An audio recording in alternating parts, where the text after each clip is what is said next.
துரோகம் செய்த பாஜக சற்று முன் திடீரென ராஜினாமா செய்தார் அண்ணாமலை. பேரதிர்ச்சியில் மோடி. அதாவது தமிழக பாரதிய ஜனதா கட்சியின் முன்னாள் தலைவரும் தென்னிந்தியாவில் அந்த கட்சியின் மிக முக்கிய முகங்களுள் ஒருவரான அண்ணாமலை பாஜகவிலிருந்து விலக முடிவு செய்துள்ளார். தன்னுடைய ராஜினாமா முடிவை டெல்லியில் செவ்வாய்க்கிழமை அன்று பாஜக தலைவர் நிதின் நபீனிடம் அவர் முறைப்படி தெரிவிக்க உள்ளார் என்று இந்த விவகாரத்தை நன்கு அறிந்த பாஜகவின் மூத்த வட்டாரங்கள் தெரிவித்துள்ளன. இது தமிழக அரசியலில் ஒரு மிகப்பெரிய திருப்பமாக பார்க்கப்படுகிறது. அந்த வகையில் திங்கட்கிழமை இரவு டெல்லி சென்றடையும் அண்ணாமலை நிதின் நபீனை சந்தித்து தன்னுடைய முடிவை முறைப்படி பதிவு செய்வார் என்று எதிர்பார்க்கப்படுகிறது.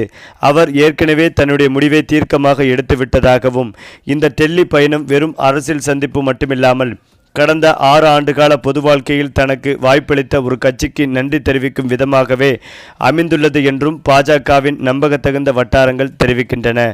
மேலும் இது குறித்து பேசிய முக்கிய நிர்வாகி ஒருவர், IPS அதிகாரியாக இருந்து ராஜினாமா செய்த பிறகு பாஜக தனக்கு வழங்கிய வாய்ப்புகள், அனுபவங்கள் மற்றும் அரசியல் பயணத்திற்காக தேசிய தலைமைக்கு அவர் நன்றி தெரிவிக்க விரும்புகிறார் என்று கூறினார்கள். செவ்வாய்க்கிழமை இந்த முடிவு முறைப்படி அறிவிக்கப்பட்டால் நடிகர் ஜோசப் விஜய் பெற்றுள்ள தேர்தல் வெற்றி மாநில அரசியல் களத்தையே மாற்றியமைத்து கிட்டத்தட்ட அனைத்து முக்கிய அரசியல் கட்சிகளுக்குள்ளும் புதிய கேள்விகளை எழுப்பியுள்ள இந்த சூழ்நிலையில் தமிழக அரசியல் சூழ்நிலையில் மிக முக்கியமான ஒரு விலகலாக இது கருதப்படும். அதேபோல கடந்த சில வாரங்களாகவே அண்ணாமலையின் அரசியல் எதிர்காலம் குறித்த ஊடகங்கள் சென்னை முதல் டெல்லி வரை அரசியல் வட்டாரங்களில் பெரும் விவாத பொருளாகவே நீடித்தும் வந்தது. அவர் புதிய அரசியல் கட்சி ஒன்றை தொடங்க தயாராகி வருகிறாரா என்பது குறித்து தேசிய செய்தி தொலைக்காட்சிகளில் விவாதங்களும் நடத்தப்பட்டன. சமூக ஊடகங்களிலும் தினமும் பல புதிய யூகங்கள் ரெக்கை கட்டி பறந்தன. இத்தகைய வதந்திகள் பலவராக பெருகிய போதிலும் அண்ணாமலை வழக்கமாக அரசியல் தலைவர்கள் மறுப்பது போல இந்த ஊடகங்களை திட்டவட்டமாக மறுத்து எந்த ஒரு அறிக்கையும் வெளியிடாமல் மௌனம் காத்தது கவனிக்கத்தக்கது. பாஜகவின் உள் வட்டாரங்களில் அண்ணாமலை அதிருப்தியில் இருக்கிறாரா என்ற விவாதத்தை தாண்டி அவர் கட்சி தலைமையிடம் இருந்து துல்லியமாக என்ன எதிர்பார்க்கிறார் என்ற திசையை நோக்கி விவாதங்கள் நகரத் தொடங்கின. உள்நாட்டு விவாதங்களை அறிந்த பல தலைவர்களின் கூற்றுப்படி அவர் தேசிய தலைமைக்கு 2 தெளிவான விருப்பங்களை மட்டுமே முன்வைத்திருந்தார். ஒன்று, தமிழக பாஜகவை நீண்ட கால தன்னாட்சியுடனும் அதிகாரத்துடனும் குறைந்தபட்சம் 7 ஆண்டுகளுக்காவது வழிநடத்தக்கூடிய ஒரு பதவியை தனக்கு வழங்க வேண்டும், அல்லது மற்றொரு அரசியல் பாதையை நோக்கி செல்ல தன்னை அனுமதிக்க வேண்டும் என்பதே அந்த 2 விருப்பங்கள் ஆகும்.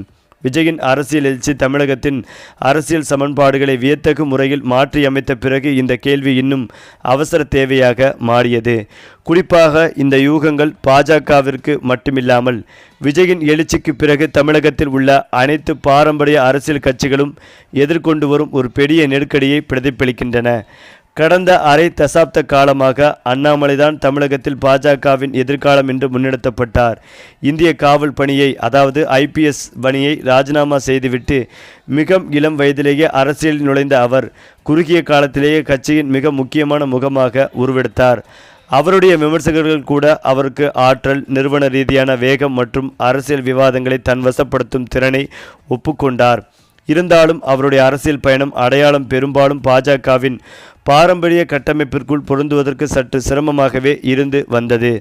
மற்ற பிராந்தியங்களில் உள்ள தீவிரமான போக்குடைய தலைவர்களைப் போலல்லாமல் அண்ணாமலை தன்னுடைய அரசியலை வெளிப்படையான மதவாத பேச்சுகளின் அடிப்படையில் அரிதாகவே கட்டமைத்தார். அவருடைய உரைகள் பெரும்பாலும் தமிழ் அடையாளம், ஆளுகை, ஊழல், வளர்ச்சி மற்றும் நிர்வாக சீர்திருத்தம் ஆகியவற்றை சுற்றியே அமைந்திருந்தன. பாஜகவை ஒரு தனித்துவமான தமிழக அரசியல் மொழியில் பேச வைக்கக்கூடிய ஒரு வடிவத்தை அவர் தேடுவது போலவே எப்போதும் தோன்றியது.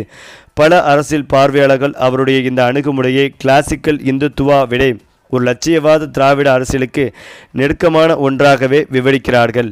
இந்த வேறுபாடு இப்போது மிக முக்கியமானதாகவும் பார்க்கப்பட்டு வருகிறது.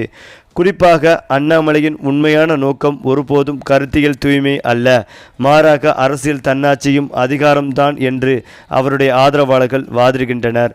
ஒரு கோட்பாட்டை பாதுகாப்பதை விட தனக்கான ஒரு தளத்தை உருவாக்குவதற்கு போதுமான சுதந்திரத்தை பெறுவதிலேயே அவர் அதிகம் ஆர்வம் காட்டுவதாக அவர்கள் கூறுகின்றனர்.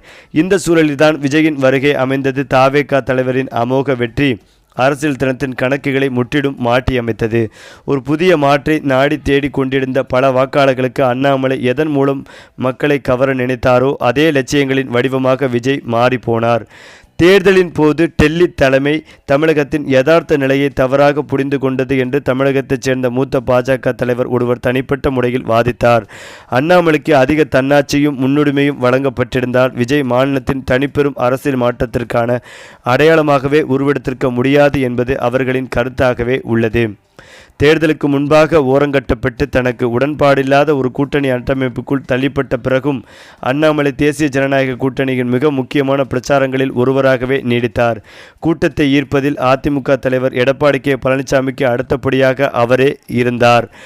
குறிப்பாக இது தமிழகத்தில் பாஜகவின் நிறுவன பலத்தை விட அண்ணாமலையின் தனிப்பட்ட அரசியல் மதிப்பு அதிகம் என்ற அவருடைய ஆதரவாளர்களின் வாதத்தை மேலும் வலுப்படுத்தியது. மேலும் இருந்தாலும் ஒரு புதிய கட்சியை தொடங்குவது என்பது அண்ணாமலைக்கு அத்தனை எளிதானதோ அல்லது ஆபத்துகளற்றதோ அல்ல. அண்ணாமலை புதிய அரசியல் கட்சி ஒன்றை தொடங்க வாய்ப்புள்ளதா என்ற யூகங்கள் குறித்து தமிழகத்தைச் சேர்ந்த மூத்த RSS நிர்வாகி ஒருவரிடம் கேட்டபோது அவர் ஒரு கேள்வியை பதிலாக முன்வைத்தார். அவரிடம் 1000 கோடி ரூபாய் இருக்கிறதா, குறைந்தபட்சம் 500 கோடி ரூபாயாவது இருக்கிறதா, அப்படி இருந்தால் மட்டுமே அவர் அதை பற்றி யோசிக்க முடியும் என்றார்.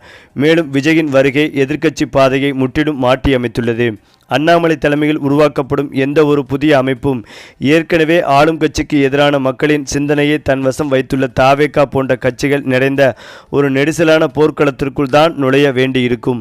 இருந்த போதிலும் அவர் ஒரு தனித்துவமான சுவாதீன தளத்தை தொடங்க முடிவு செய்தால் அது மற்ற பிராந்திய புதிய கட்சிகளை விட மிகவும் வலுவான புள்ளியிலிருந்தே தொடங்கும். அது உடனடியாக பாமக, தேமுதிக, விசிக மற்றும் இடதுசாரி கட்சிகள் போன்ற கட்சிகளுடன் நேரடியாக போட்டியிட முடியும். அதோடு மேற்கு தமிழகத்தின் சில பகுதிகளில் குறிப்பாக அண்ணாமலை சார்ந்த OBC கவுண்டர் சமூக மக்கள் வாழும் பகுதிகளில் அதிமுகவிற்கு ஒரு கடுமையான சவாலாகவே உருவெடுக்கப்படும். சில காலத்திற்கு முன்பு வரை தமிழகத்தில் பாஜகவை பெரிய கட்சியாக மாற்றுவதே அண்ணாமலையின் சவாலாக இருந்து வந்தது. ஆனால் இப்போது அவருடைய பிரச்சனை முற்றிலும் தலைகீழானது. அவரது முழு ஆற்றல், வேகம் மற்றும் பேராவல் ஆகியவற்றை தாங்கக்கூடிய அளவிலான ஒரு பெரிய அரசியல் வாகனத்தை கண்டுபிடிப்பதே இப்போது அவருக்கான சவாலாகும். கோயம்புத்தூரைச் சேர்ந்த அண்ணாமலையின் வளர்ச்சியை மிக நெருக்கமாக கவனித்து வந்த மூத்த RSS தலைவர் ஒருவர் இது பற்றி கூறும்போது, அரசியலில் ஒரு தலைவன் தான் முதலில் நுழைந்த அறையை விடத்தான் பெரியதாக வளர்ந்துவிட்டதை உணரும் ஒரு பரிச்சயமான தருணத்தை அண்ணாமலை இப்போது எட்டியுள்ளார் போலும் என்று சுருக்கமாக முடித்தார். அதிலும் முக்கியமாக தமிழக பாஜகவின் தற்போதைய முக்கிய தலைவரான நயினார் நாகேந்திரன் அண்ணாமலையை தொலைபேசி வாயிலாக நேரடியாக தொடர்பு கொண்டு பேசியதாக கூறப்படுகிறது. அண்ணாமலையின் இந்த திடீர் விலகல் முடிவு கட்சிக்கு பெரும் பின்னடைவை ஏற்படுத்தும் என்பதால் மூத்த நிர்வாகிகள் இந்த விவகாரத்தில் உடனடியாக தலையிட்டு பேசியுள்ளனர். எதுவாக இருந்தாலும் டெல்லி பயணத்தில் இருக்கும் அண்ணாமலை இவர்களின் கோரிக்கையை ஏற்பாரா அல்லது தன்னுடைய அதிரடி முடிவில் உறுதியாக இருப்பாரா என்ற பலத்த எதிர்பார்ப்பு தமிழக அரசியலில் ஏற்பட்டுள்ளது. மேலும் இது குறித்த அதிகாரப்பூர்வ தகவல்களை இன்னும் 2 நாட்களில் அண்ணாமலை அவர்களே செய்தியாளர்களை சந்தித்து வெளிப்படையாக அறிவிப்பார் என்றும் ஒரு தகவல் பரவி வருகிறது.